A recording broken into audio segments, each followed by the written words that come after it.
Guys, I'm Peter's best mate, Mikey. Who said that? Now, we've been mates for about 16 years since we first met. And we've been inseparable, mate, haven't we? Ever since. And to be honest with you, I've been planning this speech for about 10 years, just waiting for him to meet the right girl to give it. And I always said I was never going to give, you know, the classic best man speech, like roasting the groom, because I don't feel that way about Pete. The way me and Pete are, I love him, and it's been a real bromance. So I said to him, mate, I can't wait to give your speech. I said, and he said, whoa, mate. He said, before you give the speech, I've got a couple of provisos. Do you remember what they were, Peter?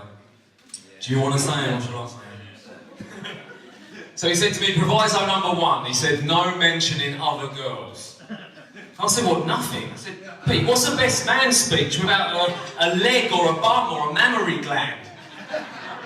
And he said, no, you can't speak about any other women. I said, all right, what else? He said, number 2, he said, no making up any bullshit about Sophie. I said, what do you mean? He said, look, I know what you're like, telling a good story. He said, I don't want you to make up she's some sort of ice queen, stealing my best friend away. I said, all right. I said, what's number 3? He said, last and most important, he said, you're not to say that we had a bromance. He said, I know what you like, don't make us out to be a couple of waddies. He said, oh, I want to look cool, it's my wedding day. So I said, well, I'm not allowed to talk about any of those things. He said, no.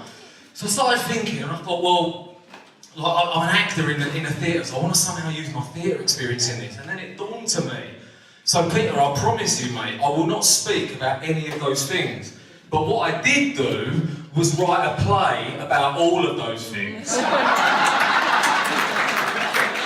So, ladies and gents, I'm going to need a page in my hand, because it's fairly long.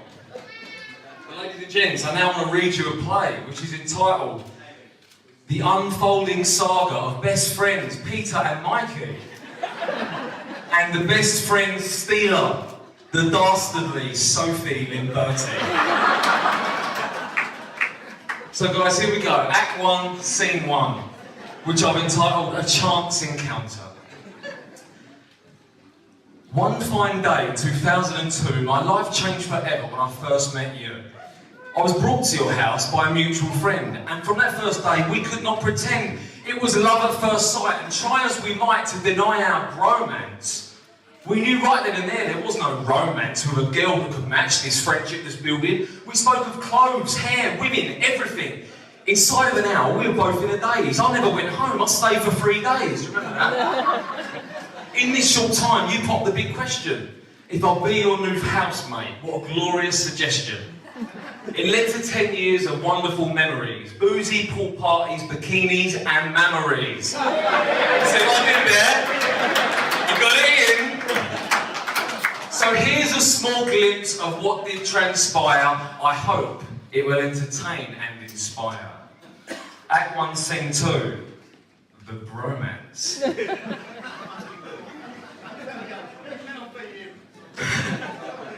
Old Peter Price-Whittle is a man like no other. It's down to the parenting, mainly his mother. Sorry. Those days living together, I had the time of my life. We were each other's best friend, brother and wife. I'd cook all the meals, he'd drive us around town, he'd chat up the girls, I'd act like a clown. We were a tag team, you see. We were Maverick and Goose. You were in for a belter when we were let loose. He's the best wingman any bloke could have. I'll be upstairs getting ready and he'd shout up, hey Mav, let's go mate, I can't wait. Another night, me and you on the town. They didn't know what hit them when we were around. Now of course, there were women from time to time who became besotted with him, and that's fine. And what's not to love about this magical fella? But if they tried to ask me, then straight up I'd tell her, oi, listen here sweetheart, you've arrived a bit late. There'll be no wedge driven between me and my mate. I don't think you realise the bond that we've got. If you think you're special as me, well, you're not. Now, I know you adore him, but that's life. There you are. So here's your coat. Now say ta-da. Yeah. Life for me was a bachelor's dream. I was like the fat cat that got all the cream. I thought we'd be doing this the rest of our lives, and between me and some chick, it'd be me that survives. But then, one day, out of the blue, I was given no warning, no clue. We went out for a night out to a regular haunt. I thought we was up for our usual jaunt. I looked over at Pedro, and what did I see? He'd been struck by lightning by the dastardly Sophie Price-Whittle. Act 2, Scene 1, the romance.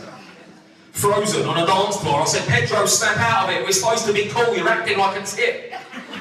He said, Mikey, I can't help it, I'm completely mesmerised. Look at her face, that body and those big, huge, round eyes. She walked in and out, in 5 minutes she had left. She left him distraught, she left him bereft. I tried to snap him out with a JD and coat, but he was gone, this was a different bloke. No other girl was turning his eye, this was about when I started to cry. Our unbreakable bond saw its first crack. I thought, I can't let this happen, I need my mate back. Act 2, Scene 2, pathetic Peter. Now, weeks have gone by, right then at the start, before he plucked up the courage or found the heart to ask her out, even just as a friend. But when he did, too bad, she had a boyfriend.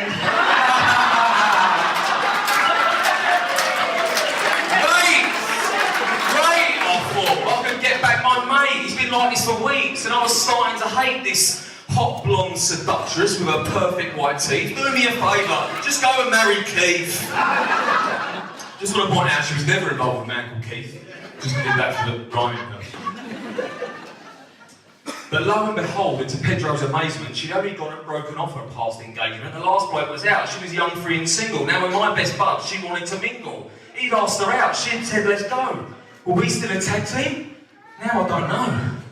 This is when you all go, The next few months with me were pure hell. I was thinking, is he going to marry this girl? They were always together, every day, every night, always laughing and joking. They didn't even fight. I had just enough.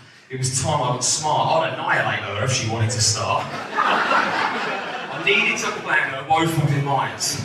She wouldn't know what hit her. This would be a surprise. That's it, Lynn Bernie. A view I'll dispense. I'll drag you aside and give my 2 cents.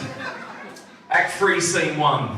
I've called this one the young Jedi Luke Skywalker fighting for good versus the evil Darth Vader. I'm Luke Skywalker. You're the Vader.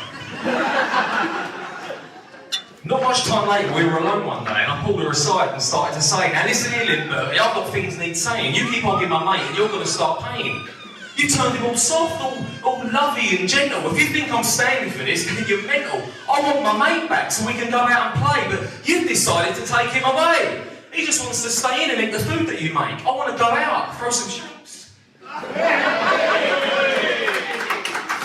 Every time I come round, you're pampering him silly, running around wearing something frilly. Last week I let myself in and I laughed. You were upstairs scrubbing his back in the bath. Well, enough's enough. I'll stand for no more. There's your coat, there's your oven gloves, there's the door. It was about at this point that you started to say,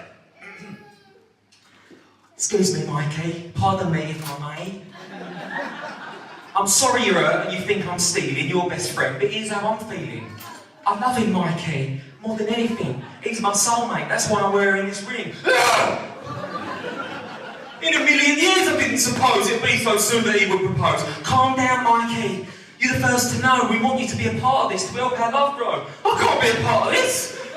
I need to sit down. I think I'm going to be sick. It's all right, Mikey. Here's a glass of water. But there's some things you should know, so I think I oughta. Now, I've sat down and listened to all that you've said, and I think there's some things not right in your head. All the things you've mentioned I do, these are kind. And I do them because I don't think I could find anyone I'd rather love. Mikey, please, heavens above. I can't make this any more plain. If you don't get in now, then mate, you're insane. We love you so much and you're a part of our life. And maybe one day when you've got a wife, we could be a tag team together, Mikey. How about that? Mikey, please, it'll be Maverick and Goose and Thelma and Louise. Okay, yeah. Maybe you have got a point. Maybe there was no reason to have my nose out of joint. What was I thinking? I must have been mad. I'm never so sorry for treating you bad. You're really quite nice and you do a lot.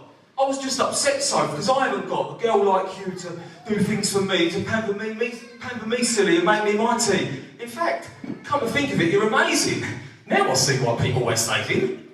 I think so. I think I'll move in if you don't mind. I honestly don't think I could find a mum and dad like you two. I'll be like your child. I promise I won't stay out late or go wild. I'll be a good boy, Soph. I'll eat all my tea, and when I come home from work, you and Pete can bath me.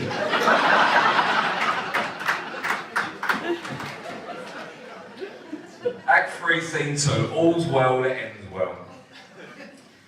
And so then, some years did pass. And everyone's been an absolute blast. Pete and Soph have showered me with love, hugs, biscuits and Red Bush tea. But more than all this, the thing I'll point out, they've shown me what love's all about. To be there for each other through thick and thin. And doing it all wearing a grin.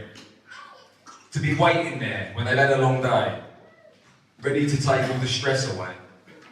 The ease with which I see these two give each other their freedom, yet always stay true. Their home is full of love and laughter. It's each other for them, for now and hereafter. You can give me a little applause now. That was lovely.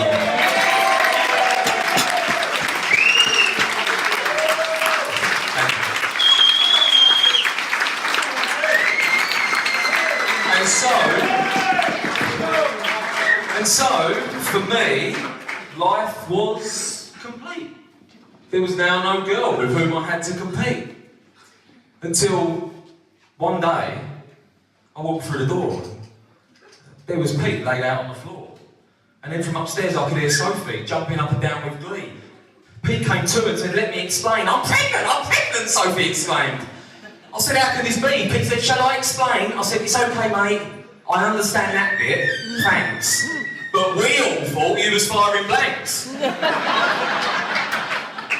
He said, "Mate, I'm not. Ain't you happy for me? We're going to be a family of 3. I said, "Of course I am. Congratulations. This is a cause for celebrations." And as they continued to dance around with glee, a new thought took root in me. We already are a family of 3. It's you, Peter, Sophie and me, Mikey. Then as the months rolled by so quick, it was me that every morning got sick. I watched them and they were so happy about painting a fucking nursery. Then the day that she arrived, I came up in a rash and hives. I was sat in the hall, heard the newborn cry right then and there that I wanted to die. They called me in and said, "Mikey, we know you're dying to say hello." I must have looked like a lamb to the slaughter. I said, but when they said, "Mikey, meet our new baby daughter," be nice, I thought, so what are you going to call her? Well, Mikey, we've been thinking for months and we've decided today, we've decided, Mikey, to call her Millie. Oh, yeah, it's so nice to meet you, Millie. Yeah, I'm over the moon. Hip hip hooray. Don't give me that grin. You know you won't win. You don't know who you're dealing with. We were a family of 3. Now it's you versus me. Millie, you're my new enemy. Right, that's it. It's Luke versus Lord Sith. Star Wars starts today. It's Mikey versus Millie. But that's a saga for another day. The end.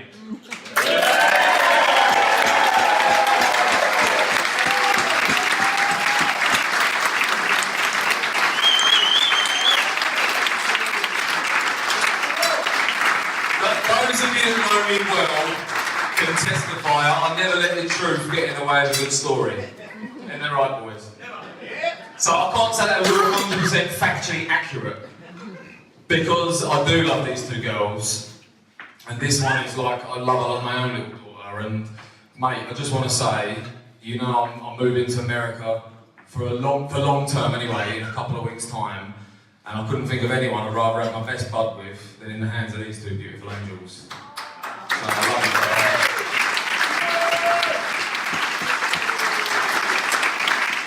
So guys, if you'll join me in one last toast, please raise your glasses to Peter, Sophie and Millie. Thanks a lot, guys. Thanks very much. Enjoy the night.